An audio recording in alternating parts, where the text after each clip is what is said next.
नमस्कार बच्चों। आज हम करेंगे आपकी पाठ्य पुस्तक वसंत भाग 2 में से कक्षा 7 के लिए पाठ 3 जिसका नाम है हिमालय की बेटियां। देखिए ये पूरा हिमालय पर्वत दिखाया गया है। तो इस पाठ में हम इस हिमालय के बारे में कम, इसकी जो बेटियां हैं, इसकी बेटियां कौन होंगी?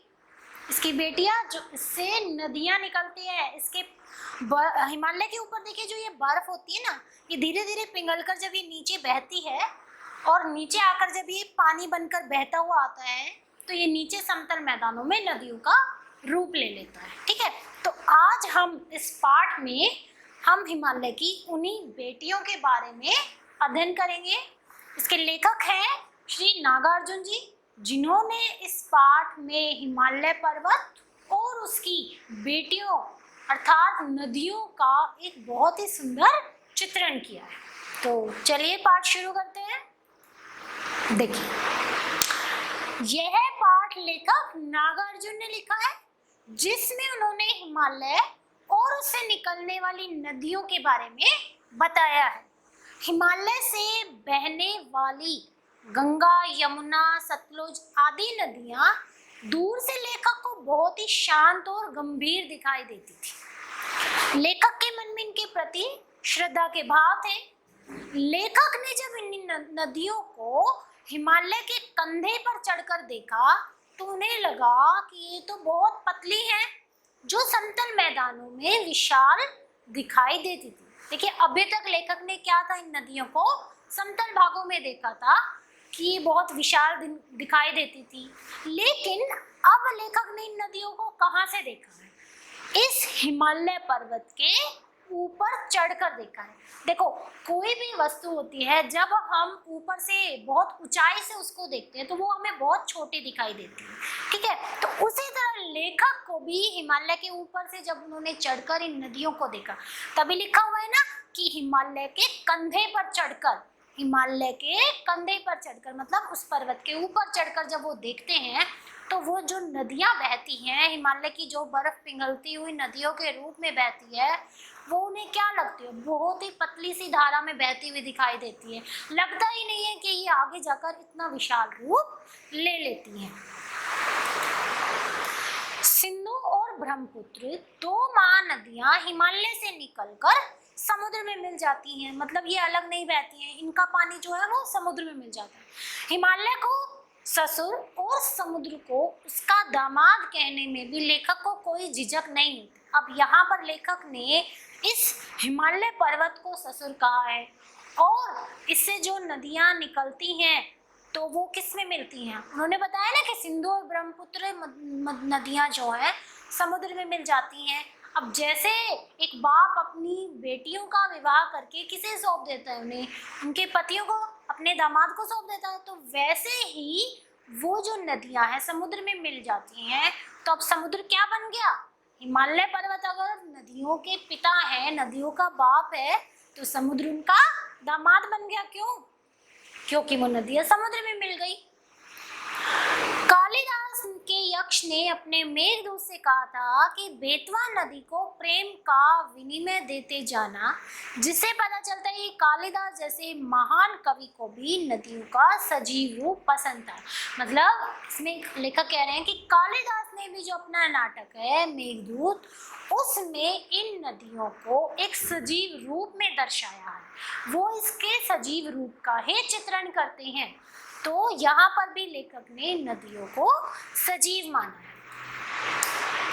लेखक को हिमालय की इन बेटियों की बाल लीलाओं को देखकर आश्चर्य होता है कि हिमालय की इन बेटियों का न जाने कौन सा लक्ष्य है जो इस प्रकार से बेचैन होकर बह रही है। नदियाँ इतनी तेज प्रवाह में बहती हैं कि लेखक को ऐसे लगता है कि पता नहीं ये कौन सा ऐसा लक्ष्य है इनका जिसको ये प्राप्त करना चाह रही है। नदियां बर्फ की पहाड़ियों में, घाटियों, चोटियों पर लीलाएं करती हैं। तो लेखक को लगता है कि देवदार, चीड़, सरसों, चिनार आदि के जंगलों में पहुंचकर शायद इन नदियों को अपनी बीती बातें याद आ जाए। मतलब नदियां क्या हैं? छोटी छोटी बेटियों की तरह चंचल होती हैं। ठीक है, तो वो जो है जंगलों में बहती हुई आगे चली जाती हैं, लेकिन पीछे जो हिमालय पर्वत को उनके पिता के रूप में दिखाया है वो उनके लिए चिंतित रहते हैं। काका कालेलकर ने भी नदियों को लोक माता कहा है, लेकिन लेखक इन्हें माता से पहले बेटियों के रूप में भी देखते हैं। कई कवियों ने इन्हें बहनों के रूप में। इसमें लेखक ने कहा है कि काका कालेलकर ने तो इन्हें नदियों को क्या कहा है, लोक माता, लेकिन हर जगह अलग अलग लेखक ने इन्हें अलग अलग रूपों में देखा है, बहन के रूप में, बेटी के रूप में, प्रेसी प्रेमिका के रूप में। ठीक है, तो इस तरह से जो है नदियों को कई रूपों में देखा जाता है। देखो, लेखक जब तिब्बत गया था तब उसका मन बहुत उदास था। अब आगे लेखक बता रहे हैं कि जब वो तिब्बत गए थे तो उनके मन में बहुत बेचैनी थी, बहुत उदास थे। उसी समय लेखक सतलुज नदी में पैर लटकाकर बैठ गए और उन्होंने एक गीत गुनगुनाया। मतलब जैसे ही लेखक ने अपने पैर सतलुज नदी में लटकाकर अपने पैर सतलुज नदी के पानी में रखे तो एकदम से लेखक को ऐसा महसूस हुआ कि जैसे उनके मन की सारी उदासी दूर हो गई हो और उनका मन प्रफुल्लित हो गया, खुशी से भर गया। तो लेखक जो है अब उन्होंने एक गीत गुनगुनाया। देखो, जय हो सतलज बहन तुम्हारी, लीला अचरज बहन तुम्हारी।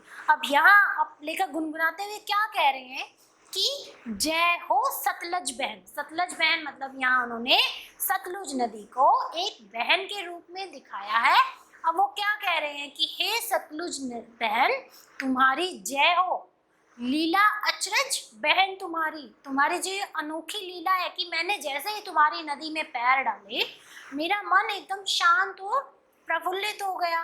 तो ये जो तुम्हारी लीला है बहुत ही अनोखी है। हुआ मुदित मन हटा खुमारी।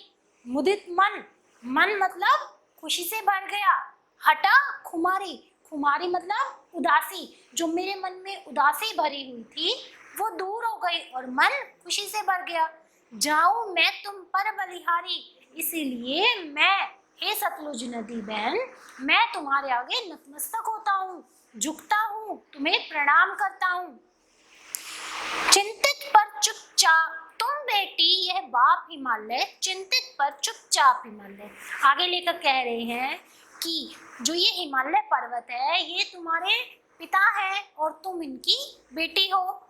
चिंतित, ये हमेशा जैसे एक पिता को अपनी बेटी की चिंता लगी रहती है वैसे ही हिमालय पर्वत भी तुम्हारी चिंता करते रहते हैं, लेकिन वो मौन रहते हैं, चुपचाप रहते हैं, वो किसी को अपनी चिंता दिखाते नहीं हैं। प्रकृति नटी के चित्रित पट पर अनुपम अद्भुत छाप हिमालय। और ये जो हिमालय पर्वत है ये हमारी ये जो पूरी प्रकृति है इसके चित्र पर हिमालय पर्वत एक अपनी अनोखी छाप छोड़ते हैं। एक हिमालय पर्वत का इस प्रकृति में एक अनोखा स्थान है। तो जय हो सतलज बहन तुम्हारी, हे सतलुज बहन तुम्हारी जय हो, तुम्हारी नदी की विशेषताएं असीम है, तुम्हारी लीलाएं अपार है। तो यहाँ पर ये पाठ पूरा हो गया है, समझ आ गया होगा आपको। चलिए अब इसके करते हैं हम शब्द अर्थ। संभ्रांत मतलब सभ्य, एक सभ्य महिला जो होती है ना, मतलब संस्कारी महिला जो होती है। तो यहाँ पर संभ्रांत नदियों के लिए कहा गया है कि एक संस्कारी महिला की तरह ये नदियां हैं। कौतूहल, जिज्ञासा, विस्मय, आश्चर्य, बाल लीला, बचपन का खेल, प्रेयसी, प्रेमिका, अधित्यकाएं, पहाड़ के ऊपर की समतल भूमि, उपत्यकाएं, चोटियां, निकेतन, घर, प्रतिदान, वापस, मुदित, खुश, खुमारी, नशा, बलिहारी, कुर्बानी, अनुपम, जिसकी कोई उपमा न हो। तो जो ये हिमालय पर्वत है ये अपनी अनुपम प्रकृति के दृश्य पर अनुपम छाप छोड़ता है जिसकी कोई उपमा नहीं की जा सकती है, बिल्कुल अनोखा है। चलिए अब इसके करते हैं हम प्रश्न उत्तर। देखिए पहला प्रश्न है, नदियों को माँ मानने की परंपरा हमारे यहाँ काफी पुरानी है, लेकिन लेखक नागार्जुन उन्हें और किन रूपों में देखते हैं। देखिए नदियों को माँ सब मानते हैं, ठीक है, लेकिन माँ के अलग अलावा उन्हें और लेखक किस रूप में देखते हैं? तो नदियों को माँ मानने की परंपरा भारतीय संस्कृति में अत्यंत पुरानी है। नदियों को माँ का स्वरूप तो माना गया है, लेकिन लेखक नागार्जुन उन्हें और किन किन रूपों में देखते हैं? बहनों के रूप में, बेटी के रूप में, प्रेमिका के रूप में। तो इस तरह से ये सारे रूप भी लेखक नदियों के लिए देखते हैं। अगला प्रश्न है, सिंधु और ब्रह्मपुत्र की क्या विशेषताएं बताई गई है? सिंधु और ब्रह्मपुत्र हिमालय की दो ऐसी नदियां हैं जिन्हें ऐतिहासिकता के आधार पर पुल्लिंग रूप में नद भी माना गया है। मतलब इतिहास में सिंधु और ब्रह्मपुत्र को हम यहाँ पर नदी न मानकर नद मानते हैं, इनको मतलब नदी का पुल्लिंग रूप मानते हैं। इन्हीं दो नदियों में सारी नदियों का संगम होता है, मतलब सारी नदियां इन दो नदियों में मिलती हैं। प्राकृतिक और भौगोलिक दृष्टि से भी इनकी महत्ता है। अगर हम अपने प्रकृति की, अपने पूरे इस संसार की भौगोलिक दृष्टि से हम देखते हैं तो भी इनकी बहुत महत्ता है, बहुत महत्वपूर्ण है। कहा जाता है कि दो ऐसी नदियां हैं जो दयाली हिमालय के पिघले हुए दिल की एक एक बूंद से निर्मित हुई है। मतलब हिमालय पर्वत के चारों ओर से पानी जो बहकर आता है उससे इन नदियों का निर्माण हुआ है। इनका रूप विशाल और विराट है, इनका रूप इतना लुभावना है, सौभाग्यशाली। समुद्र भी पर्वतराज हिमालय की इन दो बेटियों का हाथ थामने पर गर्व महसूस करता है। मतलब ये दो नदियां जो हैं वो कहाँ मिलती हैं? समुद्र में जाकर मिल जाती हैं। तो समुद्र भी अपने आप को पर गर्व करता है कि मुझे हिमालय पर्वत की इन दोनों बेटियों का हाथ थामने का मौका मिला है। अगला प्रश्न है, काका कालेलकर ने नदियों को लोक माता क्यों कहा है? तो नदियां जो है वो युगों युगों से मानव जीवन के लिए कल्याणकारी रही है। मतलब नदियां जो है, नदियों से देखो बहुत सारे काम होते हैं। नदियों से लोग खेतों की सिंचाई करते हैं, पीने का पानी मिलता है, ठीक है, बिजली बनाई जाती है, बहुत से काम होते हैं। तो युगों युगों से मानव जीवन के लिए वो हमारे कल्याण के लिए कार्य करती हैं। ये युगों की एक माँ की तरह ही हमारा भरण पोषण करती है। जैसे माँ जो होती है अपने बच्चों के लिए हर तरह के कार्य करती हैं, उनका पालन पोषण करती है, उसी तरह से नदियाँ भी एक माँ की तरह कार्य करती हैं और इनका जल भूमि की उर्वरा शक्ति बढ़ाने में विशेष महत्वपूर्ण भूमिका निभाता है, जिससे भूमि उपजाऊ होती है। नदियों के पानी से उनमें अच्छे से अन्न होता है। इसलिए नदियाँ माता के समान पवित्र और कल्याणकारी हैं। इसलिए नदियों को काका कालेलकर ने नदियों को लोक माता कहा है।